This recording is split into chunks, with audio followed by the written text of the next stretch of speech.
Hello everyone, welcome to YouTube channel civil service education, जहां आपको UPSC and other civil service examinations related current affairs और भी बहुत कुछ मिलेंगे। आज का हमारा टॉपिक है current affairs of 25 January 2021। Video के आखिर में एक मोटिवेशनल कोड भी दिया गया है जो आप जरूर देखें, जो आपके फ्यूचर को ब्राइट और गोल्स को अचीव करने में हेल्प करेगी। पहला point, police farmers finalise routes for tractor parades. Farmer unions and Delhi police fine-tuned plans for the tractor parade on 3 routes on Republic Day, with the protesters permitted to enter the capital for about 100 kilometers but restricted to the border areas. So, farmer unions और Delhi police के बीच में बातचीत हुई और दोनों ने एक फैसला किया कि हाँ, वो लोग परेड कर सकते हैं, ट्रैक्टर परेड कर सकते हैं और 3 रूट में कर सकते हैं। और तीनों रूट में से दिल्ली के अंदर घुस सकते हैं, लेकिन 100 किलोमीटर तक ही अंदर आ सकते हैं, उससे ज्यादा नहीं। जहां पे बॉर्डर खत्म होगी बस वहीं से उन्हें वापस मुड़ जाना पड़ेगा। After 5 to 6 marathon meetings with farmer unions that wanted to carry out a peaceful rally in the capital on Republic Day, Special Commissioner of Police Intelligence Dipendra Pathak said that Delhi Police had come to an in-principle understanding which will be a win-win situation for all. So, Delhi police के super intelligence police commissioner ने कहा कि farmer unions और police के बीच में बातचीत हुई है और एक इन प्रिंसिपल अंडरस्टैंडिंग में ये बातचीत हुई है। इसका मतलब विन विन सिचुएशन है, मतलब 50-50, दोनों पक्ष के लिए विन है, दोनों के लिए ये सही डिसीजन है और दोनों ने इस डिसीजन पे अग्री किया। Next, million shots in under a week. India took less than a week to vaccinate over 1 million beneficiaries, the Union Health Minister said on Sunday, starting that the country is ahead of the US 10 days and UK 18 days in achieving this mark. So, India में less than a week, एक week के अंदर 1 million beneficiaries को vaccination मिला। US में 10 days में 1 million को vaccination मिला और यूके में, यूनाइटेड किंगडम में 18 डेज में 1 मिलियन लोगों को वैक्सीनेशन मिला। लेकिन इंडिया में एक वीक के अंदर ही 1 मिलियन पीपल को वैक्सीनेशन मिल गई। A total of 31,466 beneficiaries were vaccinated till 7:30 p.m. with just 10 cases of AFEIs on Sunday. तो संडे को 9th डे था। 9th डे में 31,466 बेनिफिशियरीज को वैक्सीनेट किया गया। तो 9th डे में बहुत ज्यादा लोगों को वैक्सीनेशन नहीं मिला है, सिर्फ 31,000 पीपल आए हैं वैक्सीनेशन के लिए और उनमें से 10 पीपल को साइड इफेक्ट्स हुआ है। Haryana 907, Karnataka 2,472, Punjab 1,007, Rajasthan 24,586 and Tamil Nadu 2,494 beneficiaries vaccinated, said the ministry in a release. So इन सब जगह में से इतने लोग वैक्सीनेट किए गए। In added that a total of 693 sessions were held till 6:30 p.m. on Sunday. So yesterday Sunday को बहुत कम सेशन भी की गई, सिर्फ 693 सेशन की गई, बहुत ज्यादा सेशन नहीं किया गया। The cumulative number of healthcare workers vaccinated has crossed 16 lakh till 7:30 p.m. on Sunday through 28,613 sessions as per the provisional report. So in total 9 day में 28,613 सेशंस में वैक्सीनेशन की गई और 16 लाख लोगों को 16,13,667 लोगों को वैक्सीन दिया गया। Next, government has taken many steps to empower the girl child. The central government has undertaken many initiatives that focus on empowering the girl child, including access to education, better health care and improving gender sensitivity, Prime Minister Narendra Modi said on National Girl Child Day on Sunday. So, Prime Minister Narendra Modi ने कहा कि central government ने बहुत सारे initiatives, बहुत सारे schemes को लागू किया जिससे गर्ल चाइल्ड को एम्पावर किया जाए, पावर दिया जाए उसकी एडुकेशन के लिए, बेटर हेल्थ केयर फैसिलिटीज के लिए और उसका जेंडर सेंसिटिविटी इंप्रूविंग करने के लिए भी बहुत सारी इनिशिएटिव ली गई। India celebrates national girl child day and initiative of the Ministry of Women and Child Development every year on 24 January. So 24 जनवरी हर साल 24 जनवरी में ministry of women and child development की तरफ से ये इनिशिएटिव लिया गया था, जिसे इंडिया सेलिब्रेट करती है नेशनल गर्ल चाइल्ड डे के रूप में।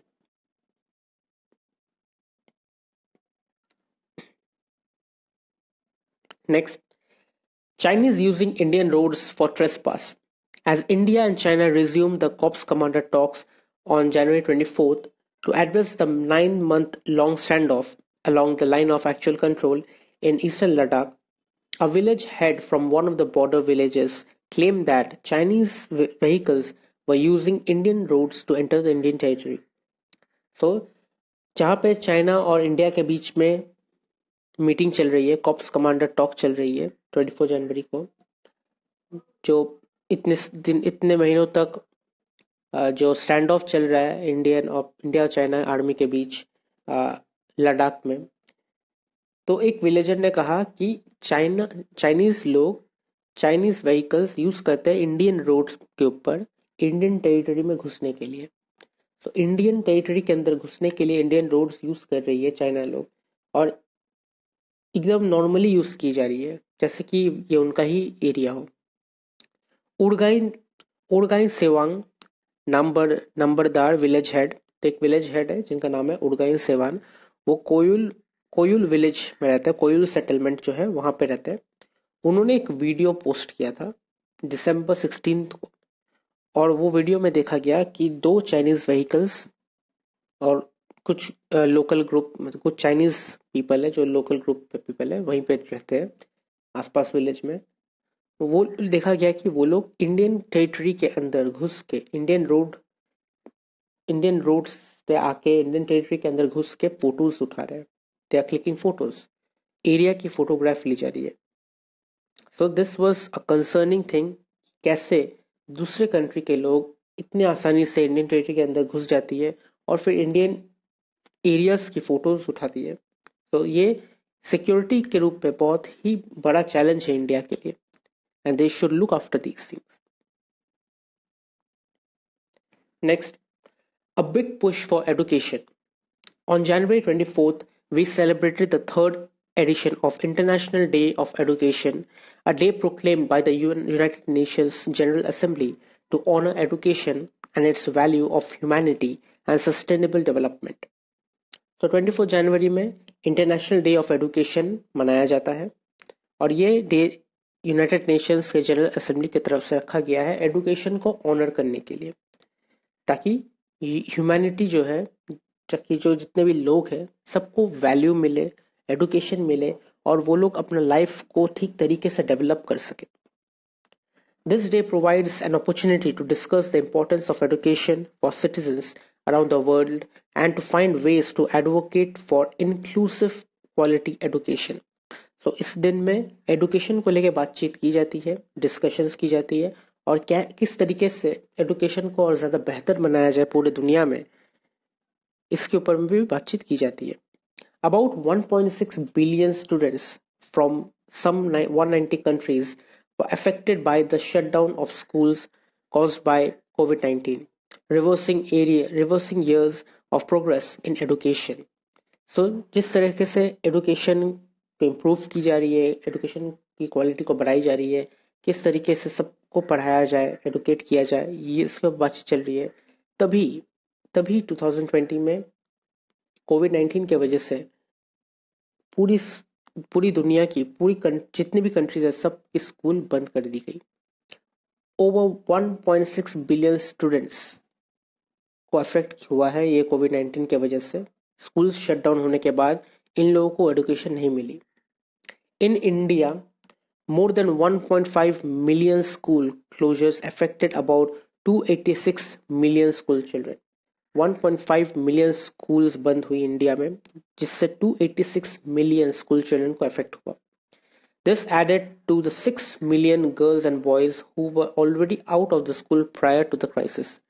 So, ऐसे 6 मिलियन लड़कियां हैं, जो बच्चे हैं जो स्कूल से बाहर ही निकल गए।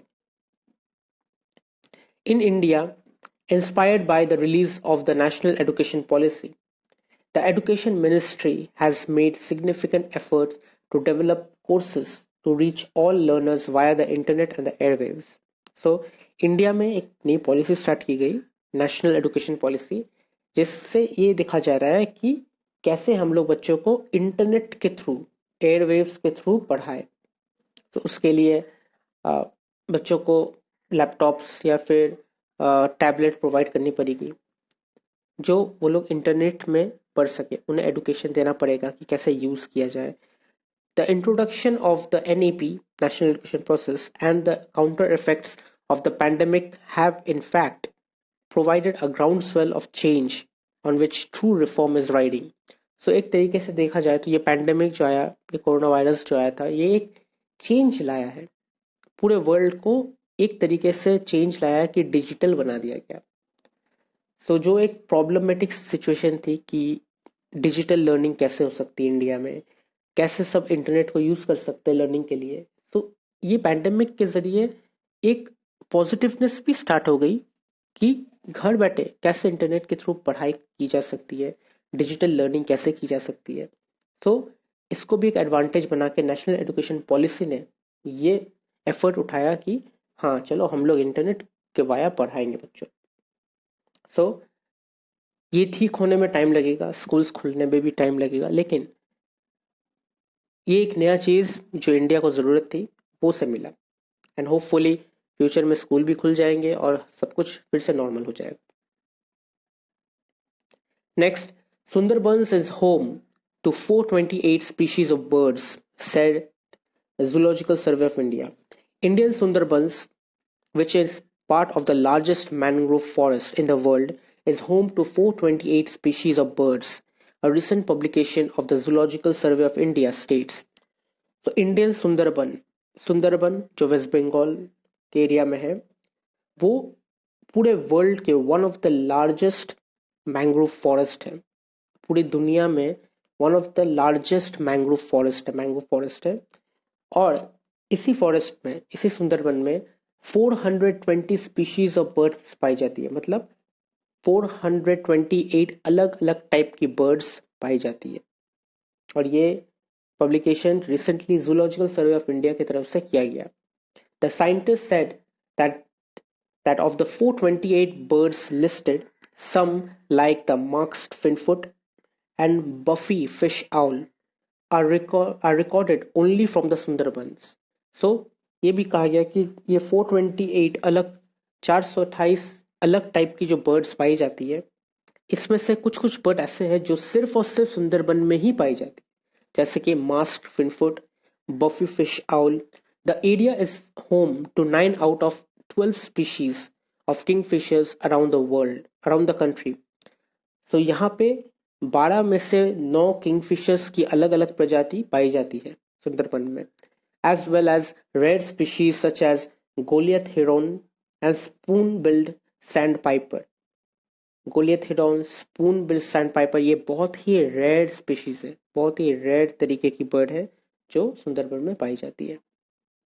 सो ये एक पार्ट है जो इम्पोर्टेंट है ज्योग्राफी के लिए भी, क्योंकि ये ज्योग्राफी में भी आ सकती है। Next, electronic version of voter card to be launch today. Law minister Ravishankar Prasad will on Monday launch the electronic version of the voter identity card, which can be downloaded on a mobile phone or a personal computer. So हमारी voter ID card जो होती है, हमारी voter ID card का digital version भी निकल गया है, इलेक्ट्रॉनिक वर्जन, जो हम अपने मोबाइल फोन में भी डाउनलोड करके रख सकते हैं, पर्सनल कंप्यूटर में भी डाउनलोड करके रख सकते हैं। The E electoral photo identity card is not editable digital version of the electoral photo identity card, and it can be saved in facilities such as digital locker and can be printed in the PDF format, election commission official said.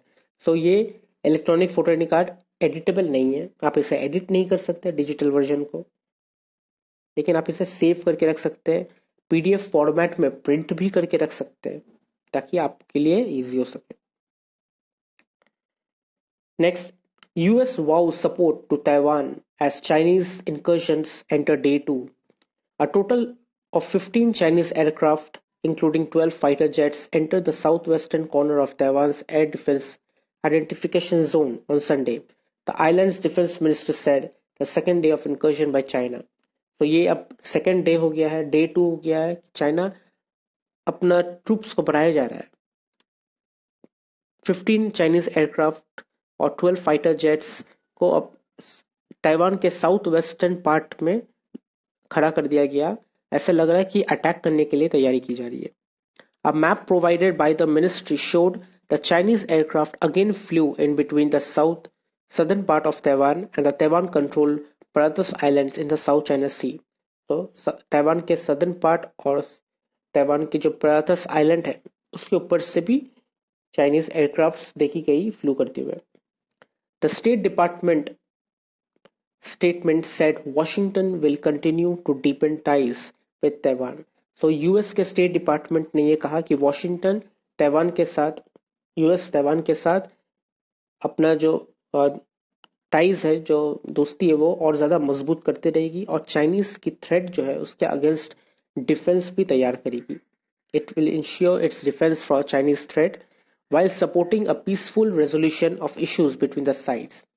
US कह रहे हैं कि ये चीज peacefully resolve की जा सकती है, पीसफुली दोनों पार्टी को बैठ के बातचीत करके मैटर को सॉल्व किया जा सकता है. अगर चाइना ऐसा थ्रेट करते रहा तो यूएस ताइवान के डिफेंस में आ जाएगी और यूएस भी पीछे नहीं हटेगी. Next, KP Sharma Oli expelled from Nepal Communist Party.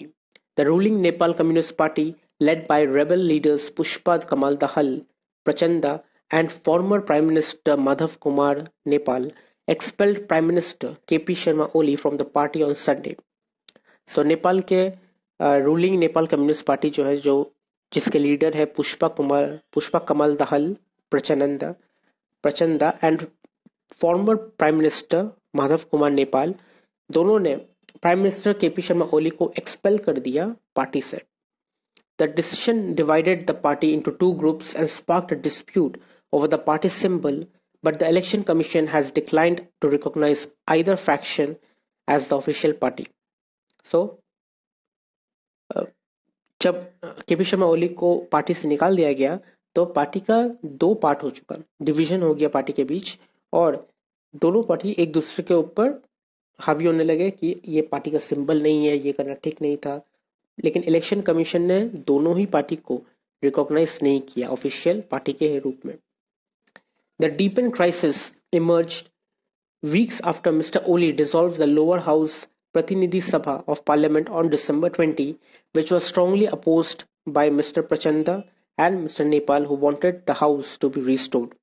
So प्रतिनिधि सभा को मिस्टर ओली केपी शर्मा ओली ने डिसॉल्व कर दिया था, खत्म कर दिया था तो December 20 को, जिसके अगेंस्ट में मिस्टर प्रचंदा और मिस्टर नेपाल खड़े हुए थे, स्ट्रांगली अपोज किया था कि ये आप डिसॉल्व नहीं कर सकते, हमें ये हाउस को प्रतिनिधि सभा को फिर से तैयार करना पड़ेगा, रिस्टोर करना पड़ेगा. लेकिन उसके बाद ही soon after the dissolution of Pratinidhi Sabha, Mr. Oli has created a committee of his supporters which indicated that he will launch a takeover of the party in case of an adversarial action by the rebel leaders. So KP Sharma Oli ने खुद का एक committee बनाया, उनके followers, उनके supporters का एक committee बनाया और ये कहा कि अगर जरूरत पड़े तो हम लोग ये पार्टी के ऊपर टेक ओवर कर लेंगे, अगर कुछ एक्शन लेके करना पड़े तो टेक ओवर कर लेंगे. तो इसके वजह से ही नेपाल कम्युनिस्ट पार्टी में से पुष्पा कमल दहल और प्राइम मिनिस्टर माधव कुमार ने केपी शर्मा ओली को बाहर निकाल दिया. Next is important days. On 25 जनवरी का इंपॉर्टेंट डेज है international customs duty day, India tourism day and national voters day. And last but not the least is today's quote, और आज का मोटिवेशनल कोट है, it's never too late and you are never too old to become better. एक simple सा coat है, कभी भी late नहीं होगा, कभी भी ओल्ड नहीं होगा, आप हमेशा बेटर बन सकते. तो अच्छा बनने के लिए आपको यंग होना जरूरी नहीं है, आप जितने भी ओल्ड हो जाओ जितना भी लेट हो जाए, आप फिर भी स्टिल आप बेटर बन सकते हो, अच्छे काम कर सकते हो, अच्छा बन सकते हो। तो कभी भी किसी चीज का इंतजार मत करना। जब जो मन चाहे वो करो। जब देखा जाए कि आप ये करके बेटर हो सकते हो तो करो। As doesn't matter. लाइफ जब तक है तब तक बेटर, जितना बेटर बन सकते हो करते जाओ, ट्राई करते रहो। लाइफ और ज़्यादा बेटर होती रहेगी। सो अगर आपको ये वीडियो अच्छी लगी तो आप इसे लाइक कीजिए, शेयर कीजिए, कमेंट कीजिए और सब्सक्राइब ज़रूर कीजिए। Thank you.